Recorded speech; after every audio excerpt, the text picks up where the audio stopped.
आखिर लक्ष्मण जी के मूर्छित या फिर मृत्यु हो जाने के बाद माता सीता जोर जोर से क्यों हंसने लगी लंका में। तो चलिए फिर इस वीडियो को स्टार्ट करते हैं। बट वीडियो में आगे बढ़ने से पहले मेरी एक रिक्वेस्ट है, वीडियो को अंत तक जरूर देखें। अगर आप अंत तक जरूर देखते हो तो आपको ये वीडियो का पूरा सारांश मिलेगा। और वीडियो को लाइक और चैनल को सब्सक्राइब जरूर कर देना।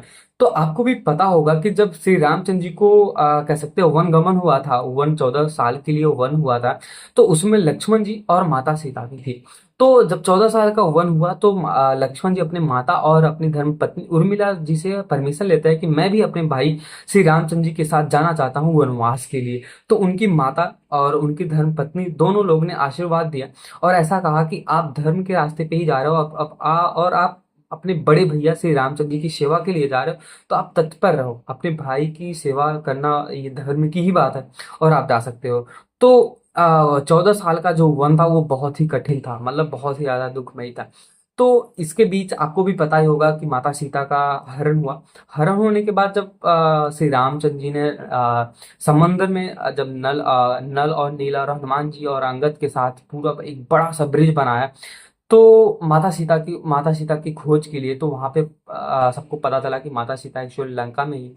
तो उनके साथ माता सीता के साथ त्रिजटा थी। जो त्रिजटा थी वो बेसिकली विभीषण की बेटी है, ऐसा माना जाता है। फिर ऐसा रामायण के अगर आप रामायण पढ़ो या फिर किसी और लैंग्वेज में रामायण पढ़ो, ना कि हिंदी या फिर इंग्लिश या फिर संस्कृत में, अगर आप तेलुगु या फिर तमिल में पढ़ते हो तो उसमें ऐसा पाया जाता है कि जो विभीषण की बेटी होती है वो त्रिजटा होती है। और त्रिजटा जी के अंदर इतनी ज्यादा शक्तियां होती है, इतनी पावर होती है कि वो फ्यूचर या फिर पास्ट को भी देख सकती है। तो माता सीता त्रिजटा जी को माँ के रूप में बोलती है कि माता त्रिजटा आप मेरी माँ के समान हो। माता सुनैना के समान हो। जो माता सीता की जो माँ होती है वो सुनैना होती है और वो त्रिजटा जी को माँ का दर्जा देती है। तो जो कुछ भी युद्ध में होता रहता था वो माता त्रिजटा माता सीता को बताती रहती थी।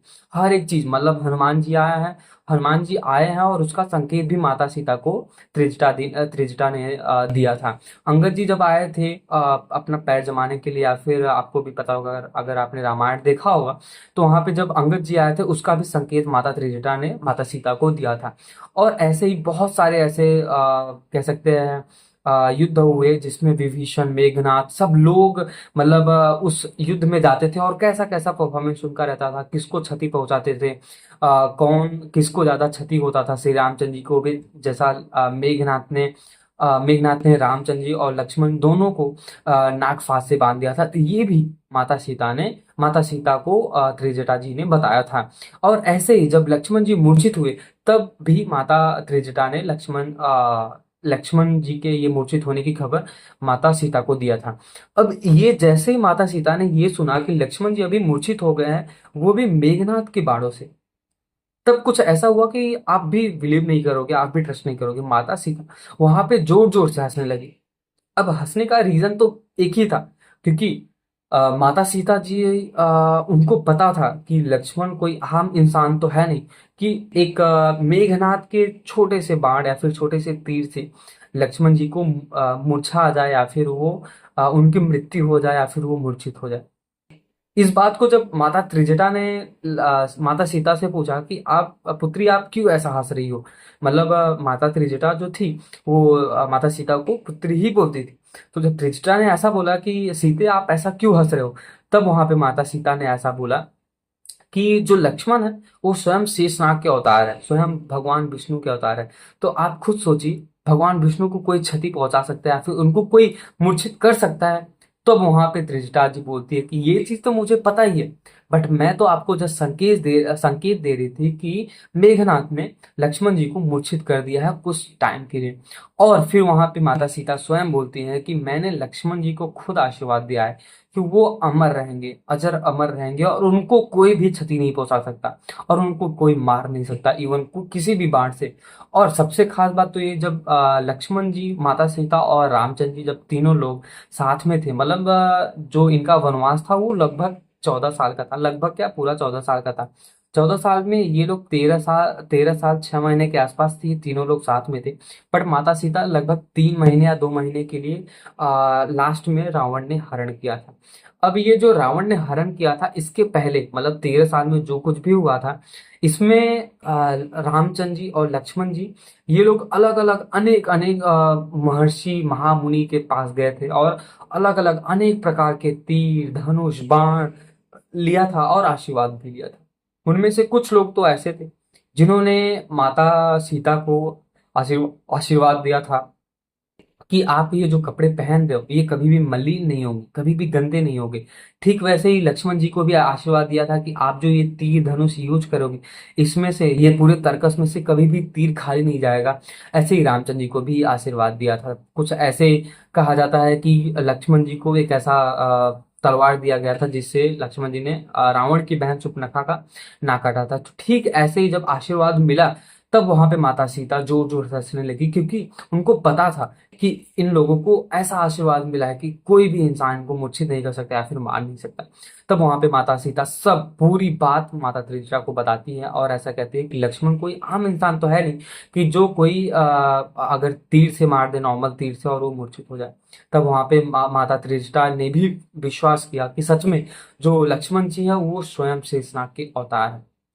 शेषनाग के अवतार है, मतलब उनके अंदर भी उतनी ही पावर है, उतनी ही शक्ति है जितनी शक्ति श्री रामचंद्र जी के पास है, क्योंकि स्वयं श्री रामचंद्र जी विष्णु भगवान के अवतार हैं। और यहाँ तक कि माता सीता त्रिजटा त्रिजटा जी को ऐसा भी बताती है कि जो लक्ष्मण जी है वो मेरे कह सकते हैं देवर ही नहीं, बल्कि वो मेरा पुत्र के समान है। तो मैं तो कभी नहीं चाहूंगी कि मेरा पुत्र कभी भी संकट में आए या फिर दुख में आए। तो इसलिए ये सारी चीजों को देखते हुए मैंने पहले ही अपने पुत्र को आशीर्वाद दे दिया है कि आपको कभी भी कुछ भी नहीं हो सकता, मतलब आप कोई भी इंसान मूर्छित नहीं कर सकता। ये बात माता सीता धृष्टा जी को बताती है कि लक्ष्मण मेरा पुत्र भी है और देवर भी है। क्योंकि लक्ष्मण जी है, उन्होंने कभी भी माता सीता को जो पैर होता है पैर के ऊपर नहीं देखा। क्योंकि लक्ष्मण जी ऐसा बोलते थे कि माता सीता है वो मेरी माँ के समान है, मतलब जैसे मेरी माँ सुमित्रा है वैसे ही माता सीता भी मेरी माँ है। मैं अपने माँ के समान मानता हूँ। और लक्ष्मण जी अपनी माता सीता से और माता सुमित्रा से बहुत सारा आशीर्वाद लेके आए थे, और उनको माता सीता और सुमित्रा जी के अलावा माता कौशल्या और जितने भी लोग थे, उनके बड़े भैया भरत भरत इवन जो भरत थे वो भी बहुत ही ज्यादा ताकतवर थे। और वो भी ऐसा माना जाता है, रामायण में अगर आप पढ़ेंगे हिंदी रामायण में, तो ऐसा माना जाता है कि जो भरत जी और शत्रुघ्न थे वो रामचंद्र जी के लेफ्ट और राइट हैंड थे।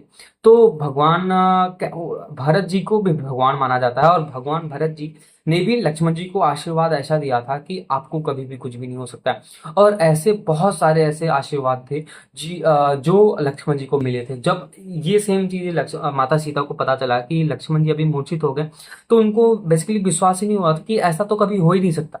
मतलब लक्ष्मण जी कभी मूर्छित तो हो ही नहीं सकते। अगर हाँ माना मैंने मूर्छित हो सकते, बट कभी भी वो मर नहीं सकते, उनकी कभी भी मृत्यु नहीं हो सकती।